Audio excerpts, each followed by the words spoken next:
This presentation, Perspectives on Trauma and Resilience, will provide information for educators and other school staff.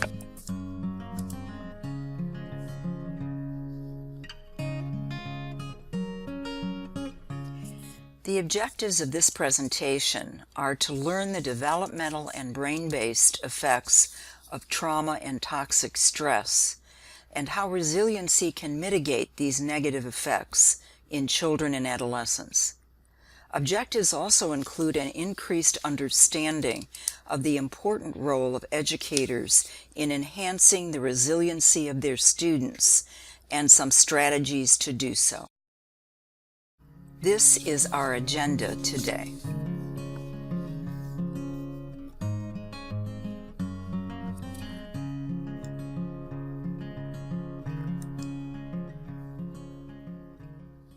Maslow's theory of the hierarchy of needs states that children can't learn if their basic needs are not being met and they don't feel safe. The information provided today is intended to increase an understanding of the trauma and stress reactions that many of our students experience. Trauma impacts basic physiological functioning and the ability to feel safe. To reach full potential, including full academic potential, a student needs to feel safe. Trauma results from an event, series of events, or set of circumstances experienced by an individual as physically or emotionally harmful or life-threatening, with lasting adverse effects on the individual's functioning and mental, physical, social, emotional, or spiritual well-being. The experience can be real or perceived. Trauma can interfere with a child's development in many ways and alter his or her sense of self. Given the definition of trauma you have just heard, think of a student you have had that fits that definition. Turn to a colleague. Briefly describe to one another what you have observed about the student that you believe has experienced trauma. You have a total of 5 minutes for that discussion.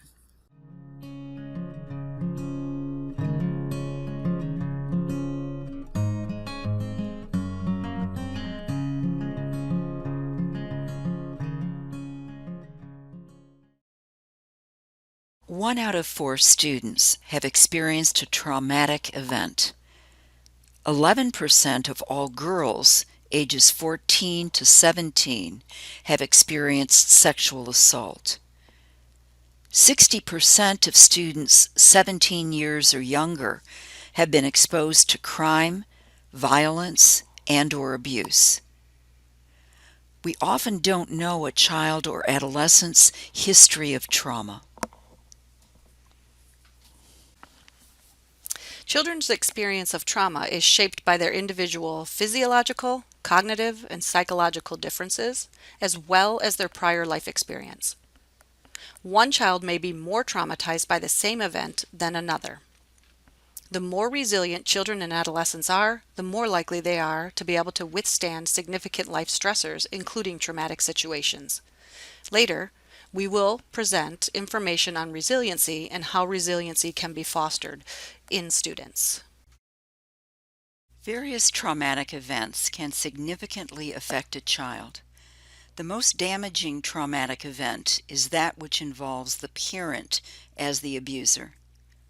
Medical trauma relates to that experienced during invasive medical procedures, which might involve separation from a parent. Traumatic grief can occur after a death that is sudden and unexpected, for example, through violence, accident, or illness. Some families with refugee status have been moving into school districts across the state. Children in these families may have experienced a range of traumatizing experiences. There are different ways someone can be exposed to trauma. As a victim, as a witness of traumatic event or circumstance, being related to or connected to someone who has endured or been part of a highly negative experience, or exposure to trauma by hearing details, media exposure by playing graphic, violent video games, and so forth. Complex trauma. This describes both children's exposure to multiple traumatic events, often an invasive interpersonal nature, and a wide-ranging long-term effects of this trauma exposure. Complex trauma creates significant stress and affects the ability to think, learn, and relate to others. When we talk about trauma, we need to talk about stress because they are highly related, and know that not all stress is bad stress. There are different types of stress. Positive stress response is a normal and essential part of healthy development. It involves brief physical reactions. Tolerable stress response activates the body's alert systems to a greater degree. The effects are time-limited and buffered by relationships with adults who help the child adapt to the effects of the stressor. Toxic stress response occurs when a situation is experienced as traumatic, and particularly when there is no adult to support. Toxic stress weakens the architecture of the developing brain, which can lead to lifelong problems with learning, behavior, and physical and mental health. Toxic stress is the result of traumatic experiences. Children who suffer from toxic stress have been exposed to one or more adverse situations and develop reactions that persist and affect their daily lives, even after the events have ended. Toxic stress response can occur when a child experiences strong, frequent, and/or prolonged adverse situations. Traumatic reactions can include a variety of responses, such as intense and ongoing emotional upset, depression, anxiety, attention and academic difficulties, problems managing feelings, difficulties relating to others or forming attachments, sleep and eating disturbances, and physical symptoms. Adolescents may use alcohol or other drugs, behave in risky ways, or engage in unhealthy sexual activity. Many children and adolescents experience toxic stress resulting from traumatic or other stressful circumstances. Because of that, it is important to adopt a trauma-informed lens with all our students. It's a lens that is needed to be used all the time to ensure an experience of emotional safety in the classroom, in the cafeteria, in the office, in the gym. Promoting trauma-sensitive school approaches has the greatest potential to positively impact all students, regardless of trauma history. Think back to Maslow's hierarchy of needs. Students struggle to learn when they don't feel safe. Please pause this presentation for 5 minutes. Turn to a colleague. Briefly describe to one another strategies you use to create an environment of emotional safety in your classroom, an environment where students feel free to be vulnerable and to take risks.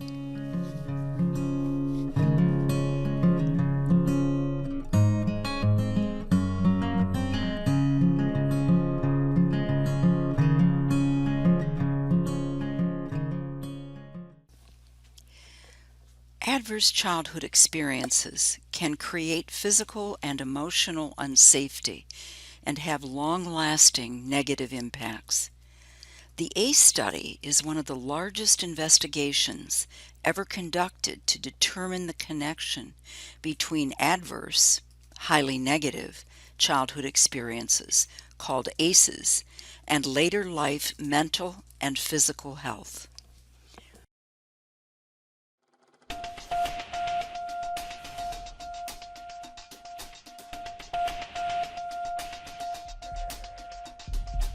What does your parents' divorce have to do with your risk for heart disease? If your mother had a drinking problem when you were growing up, are you more likely to suffer from depression as an adult? Here's what you should know about ACEs. ACEs stand for Adverse Childhood Experiences, extremely stressful events that can happen to a child growing up. Some experiences are so stressful that they can alter brain development, as well as the immune system, increasing the risk of lifelong health and social problems in adulthood. The term comes from the Adverse Childhood Experiences Study, landmark research that shed new light on the root cause of everything from stroke and liver disease to substance abuse and mental illness. In the late 1990s, an epidemiologist from the Centers for Disease Control and a preventive medicine doctor at Kaiser Permanente set out to understand the association between childhood experience and lifelong health. They asked over 17,000 people in the Kaiser Health Plan in San Diego about their health history, as well as difficult questions about their experiences growing up.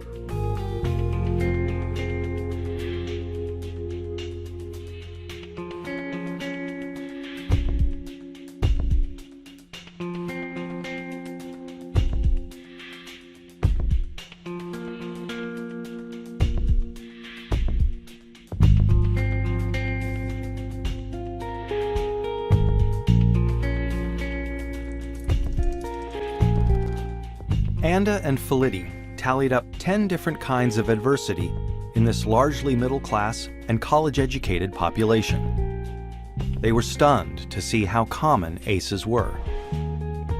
21% of all respondents were sexually abused as children. 19% grew up with someone who suffered mental illness. 28% had been physically abused. And 2 out of 3 respondents had experienced at least one ACE.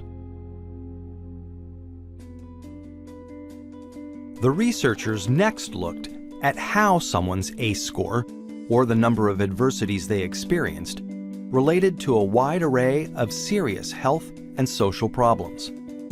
They saw that the more ACEs someone had, the greater their risk for poor outcomes compared with someone with no ACEs. Someone with an ACE score of 4 had twice the risk of heart disease and cancer.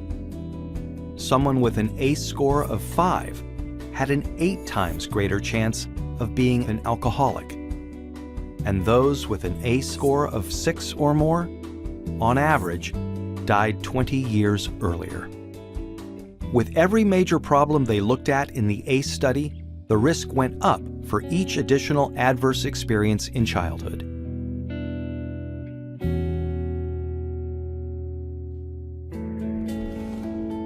As Dr. Robert Anda says, what's predictable is preventable. It's important to remember that ACEs are not destiny. ACEs are a tool for understanding the health of a population as a whole. For individuals, an ACE score can be a tool for understanding their own risk for health and social problems, and empower them to make changes for themselves and their children. ACEs tend to get passed down from generation to generation and are common across all income levels, races, and cultures. But increasingly, people of all different professions and backgrounds are coming together to discuss how ACEs affect their communities. They're finding new ways to treat and prevent ACEs. Many doctors are starting to screen their patients for ACEs as part of their medical history.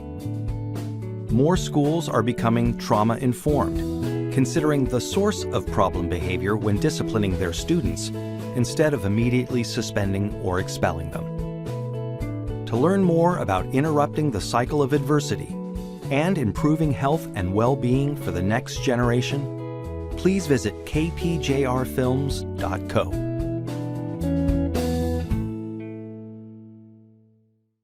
Adverse experiences during childhood are very common. Adverse childhood experiences, ACEs, can disrupt neurological growth and impair social, emotional, and cognitive development.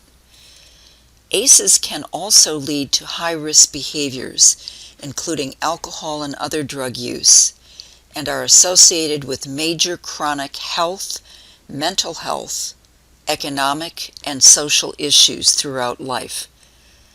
Multiple ACEs, 6 or more in the ACE study, are very likely to lead to death 20 years earlier than expected. Adverse childhood experiences and chronic stress can impact a child or adolescent's developing brain and the ability to learn. Experience becomes biology. Adverse childhood experiences have dramatic effects on the developing brains of children and adolescents. Given increased sophistication in brain imaging, we know that the human brain continues to develop into the mid-20s. The human brain develops from the back to the front, from the amygdala, the seat of emotions, and the hippocampus to the prefrontal cortex, the decision-making part of the brain. This slide shows changes over time in the natural pathways of the developing brain. The brains of children are particularly plastic and subject to damage because of trauma and toxic stress.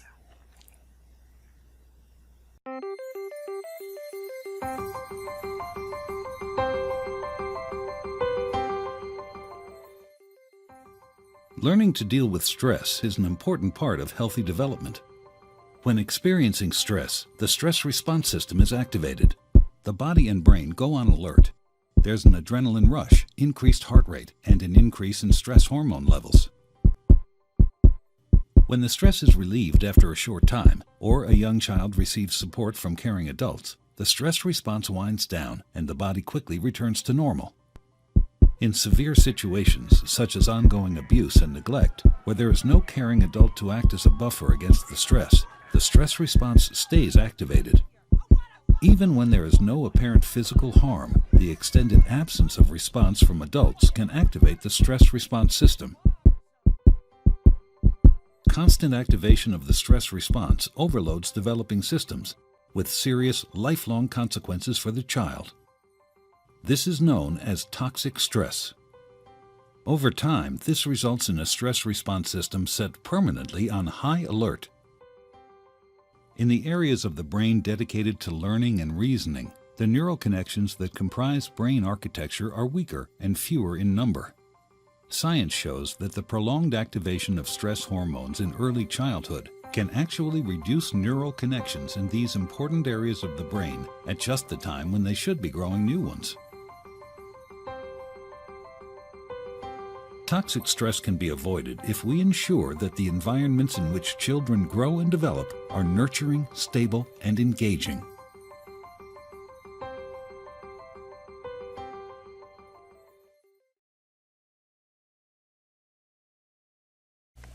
Besides changing neural connections in the brain, the stress of trauma can affect the chemistry and the size of the brain. Traumatic stress also alters the functioning of the immune system. The earlier in life a trauma occurs, the more damage is likely. There is good news.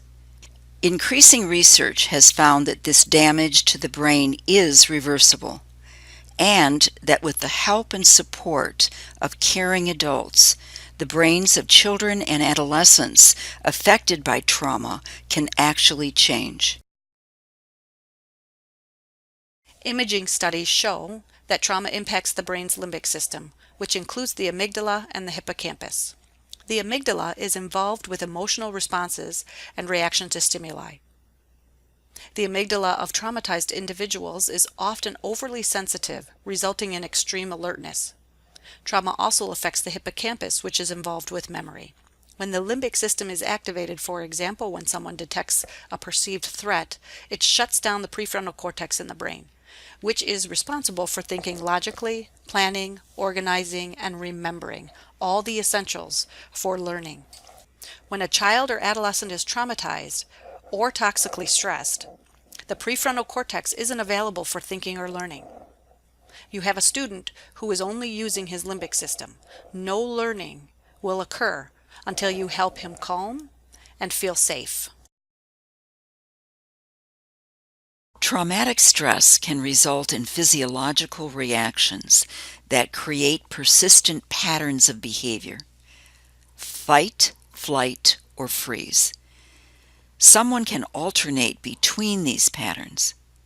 The fight, flight, freeze response results from the activation of the body's autonomic system designed to protect us from perceived emotional or physical threat or danger.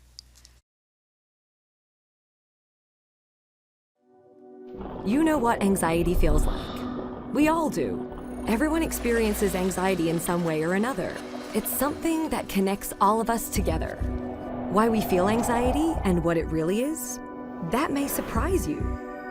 Without anxiety, we'd all be in serious trouble.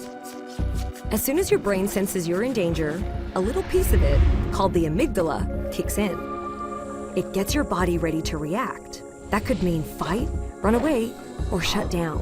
It's called the fight, flight, or freeze response. This reaction goes back millions of years to our distant animal ancestors. Animals whose amygdalae were more sensitive to danger were more likely to stay alive and off the menu. Over millions of generations, this developed into the system we all know as anxiety. So you see, anxiety itself is not all bad. But when there's no immediate life or death threat, and your amygdala keeps telling your body that you're in danger, that's when anxiety becomes a problem. Your amygdala doesn't know the difference between getting eaten and public speaking or failing a test. Human society has only existed for a relatively short time.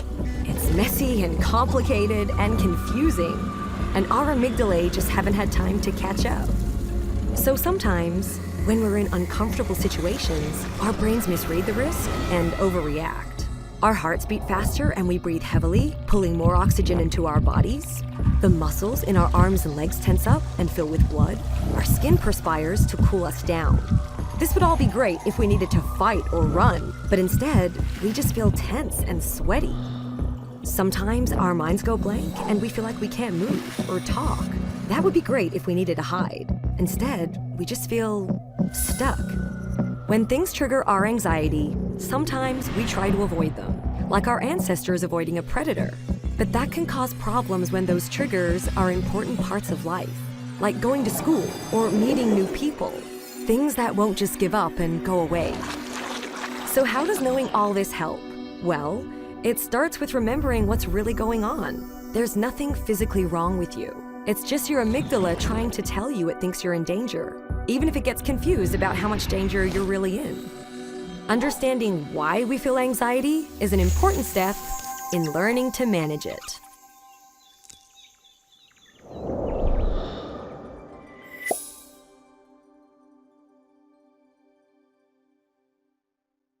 The fight response involves hyperalertness to perceived danger and quick movement to agitation or anger, often resulting in problems controlling emotions.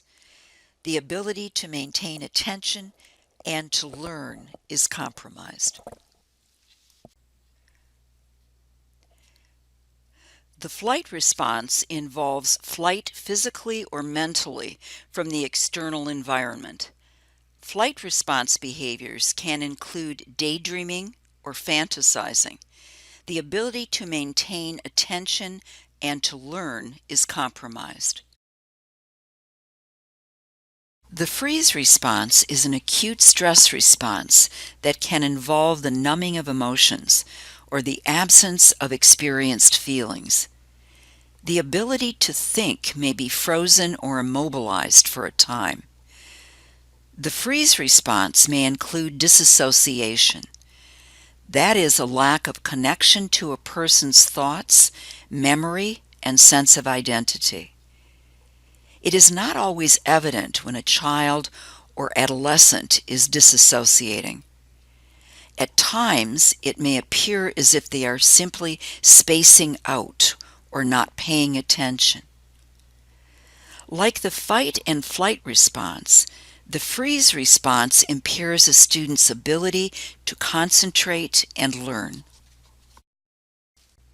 As Maslow's hierarchy of needs indicates, to reach full potential, including full academic potential, a student needs to feel safe. Trauma impacts basic physiological functioning and the ability to feel safe. A child who has experienced trauma can look unmotivated academically and can be low achieving in school. Please pause for 8 minutes, turn to a colleague, and discuss. How have you seen childhood trauma affect school performance?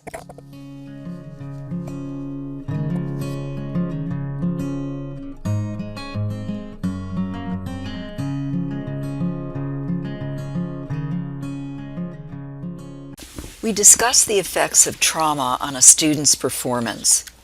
Childhood trauma is highly connected with poor school achievement, lower standardized test scores, and retention. Students can become disengaged from school and drop out. There is significant overrepresentation of students that have experienced trauma in special education. Trauma researcher Dr. Bessel van der Kolk states that attention, attachment, and emotional control are the main areas of difficulty for children and adolescents that have experienced trauma.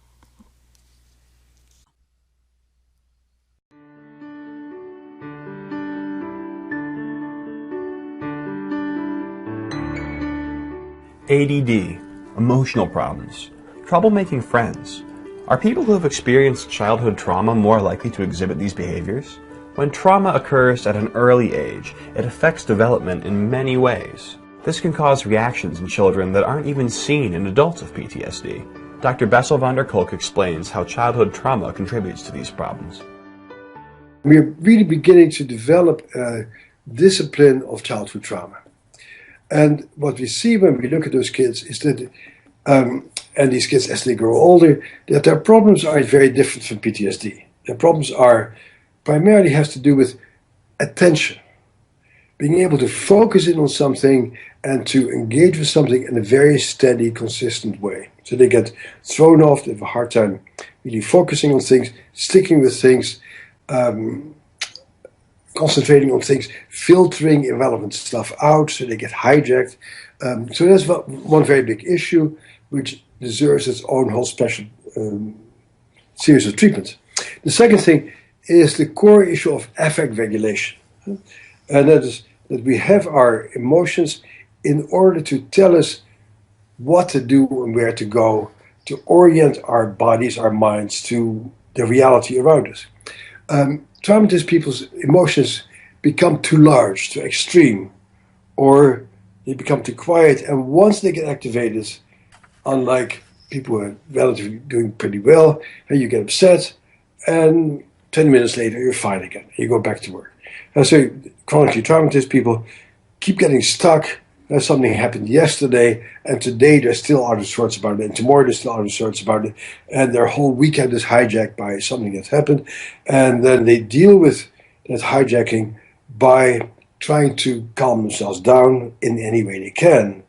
And that's where the whole issue of drugs and alcohol comes in, and self-mutilation and eating disorders, because they all seem to be chronic adaptations to this affect dysregulation problem that you see in this population. The third area is in the area of relationships. So if somebody has messed with you, you have a basic perception of the world that people will hurt you, will make you not feel safe, that you're helpless, that people are going to mess with you. So you position yourself in the world as somebody who should always protect herself, or as somebody who should be aggressive or arrogant or distant or dependent and compliant and please everybody, because if you stand up for yourself, terrible things will happen to yourself. And so there's the main sort of three different areas. So it's not about memory, but it's the formation of the self, the brain, the mind, and bodily. Trauma response can look similar to symptoms of attention deficit hyperactivity disorder. Children and adolescents that have experienced trauma can be inattentive, hyperactive, and impulsive, and can be misdiagnosed as having ADHD. Maintaining classroom structure and predictable routine, allowing extra test time, and a quiet place for test taking are strategies that can promote the ability to concentrate and perform academically. Trauma can shape a child's entire view of the world. It can significantly affect children's capacity to trust and feel safe, as well as their ability to relate to others with social competence. Students learn best in classroom environments that are warm and where they feel connected and safe. Students function best when positive interactions are modeled, their feelings are validated, and their growth is acknowledged. Triggers associated with trauma can activate the brain's limbic system, resulting in problems controlling feelings and behaviors. So what can you do to help when an adolescent or child is emotionally dysregulated? Well, I can tell you, you do not need to be a mental health specialist to assist students in developing emotional control. To effectively deal with an emotionally dysregulated child or adolescent, we need to be calm. First thing to do would be to take a deep breath and remind ourselves not to take it personally, no matter how provoking a student's behavior may be. On the screen, you'll see there are strategies that can assist in helping students that struggle with emotional control.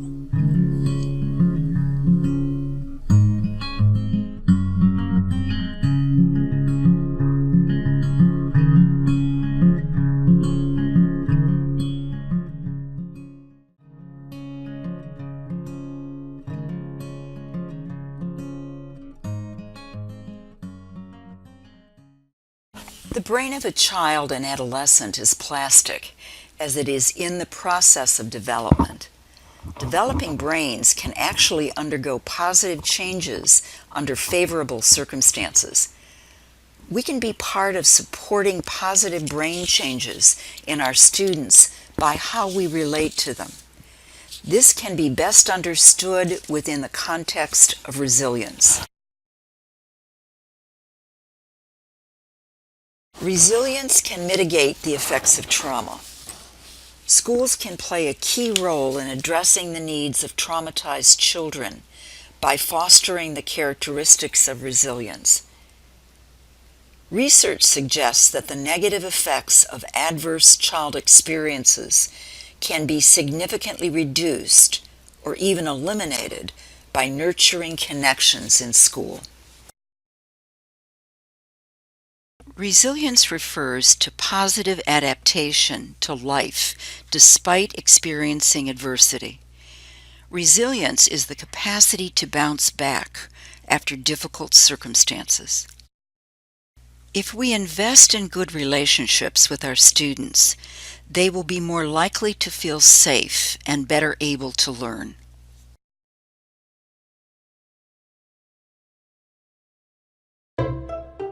Resilience is not some magical quality.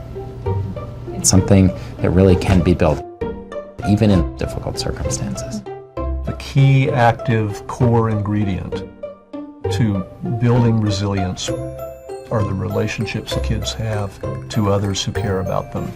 Of course, families play a very important role, but nobody raises children in isolation. We have a huge amount of research to show the powerful impacts of teachers, coaches, other adults in the community with whom children have a chance to develop relationships, who play that critical supportive role of building resilience. As a result of responsive interaction, children build simple skills of coping and adapting. How to stop crying, how to regulate your behavior, being able to defer gratification. You have an adaptive toolkit that allows you at moments of stress or challenge to bring out a number of potential skills that allow you to get through it. As children get older, the sophistication of those skills increases. Being able to monitor situations, solve problems. The way we as a society can nurture the development of resilience is to help communities to pay more attention to building the capabilities of the adults who care for children and provide the supports they need to tip the scales toward more positive life outcomes. And then when communities say, we want to be an active part of crafting the solution, to really understand what's necessary to produce the resilience, that's when the ball gets rolling. Resilience building, capacity building, is really in everyone's interest, and everyone reaps the benefits when we do that well.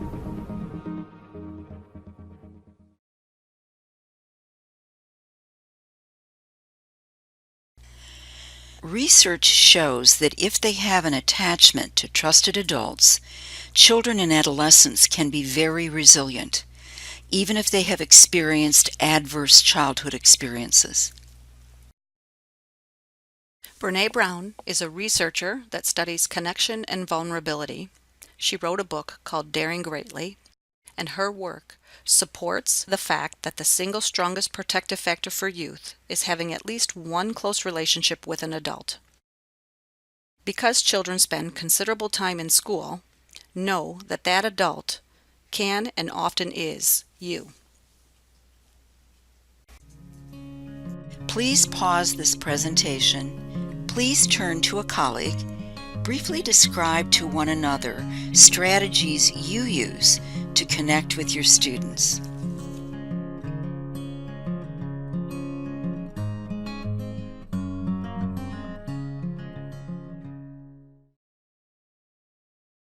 A combination of factors contribute to resilience. Relationships that create love and trust, provide role models, and offer encouragement and reassurance help bolster a student's resilience. Several additional factors are associated with resilience, including the capacity to make realistic plans and take steps to carry them out, a positive view of yourself and confidence in your strengths and abilities, skills in communication and problem solving, and the capacity to manage strong feelings and impulses. All of these are factors that can be developed. Developing resilience is a personal journey. Not all journeys are the same. What does it mean to make the world a better place? Nice! So those are those big questions we're focusing on. For me, being trauma-informed has so much to do with mindset, accepting that different people come into a school setting with incredibly varied life experiences. Some of those life experiences may be traumatic, and the way in which that plays out in my particular classroom could look a number of ways. And by me having that lens, it makes it less about are they doing the right thing or the wrong thing, and more about where is that behavior coming from? Why is that happening?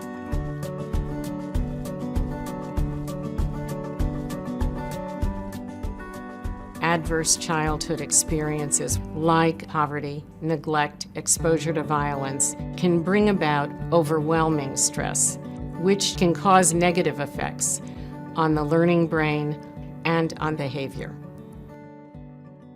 If children have the experience of adversity, they will have uneven development of these foundational skills like self-regulation and executive function or relationship skills. These are the children who are at risk to fall further and further behind. But the good news is that there is a powerful antidote to stress, and that is the effect of the human relationship and the presence of trust. Schools are an ideal place to produce many different kinds of relationships that are capable of buffering stress. Schools themselves can be healing places. If you're fearful, if you're anxious, if you're distracted about something that's happened to you, you literally can't learn. Your brain shuts down. So it's essential to give kids social and emotional tools that allow students to recover from the challenges that they have experienced. take actual classroom time to work on the building blocks of how to perceive your emotions, how to talk about them, how to get along with other people, how to take a moment and become calm when you need to, how to express your needs so that others can meet them.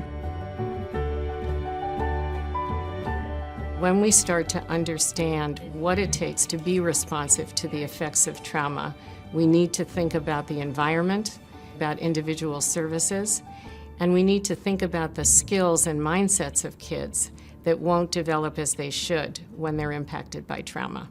I do a lot of work around self-awareness and being able to name emotions and then make a choice around those. When I get mad, I take deep breaths, and that helps me get more calm.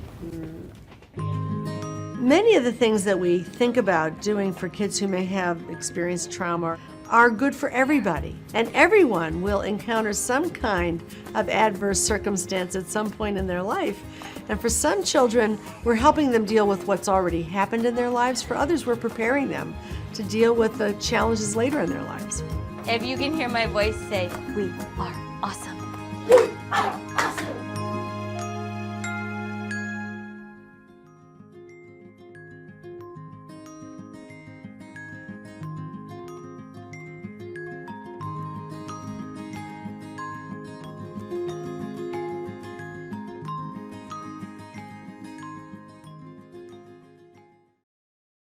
This video showed examples of trauma-informed practices being used with young children. These strategies can be applied across the grade levels. Please turn to a colleague. Let's take 5 minutes to discuss what ideas included in this presentation could be used with your students to build resiliency, and then we will report out to everyone. Please pause this presentation.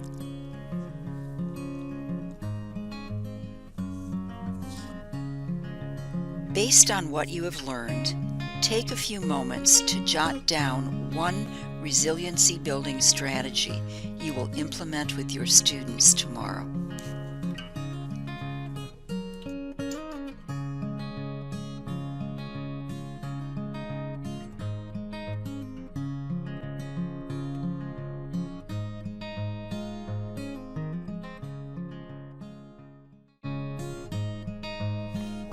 Where can teachers turn for help? Consult with your school counselor, school social worker, or school psychologist about any concerns you have about a student. These are some resources for information on childhood trauma. Additional information on building resiliency in our students will be provided over time. Feel free to contact us.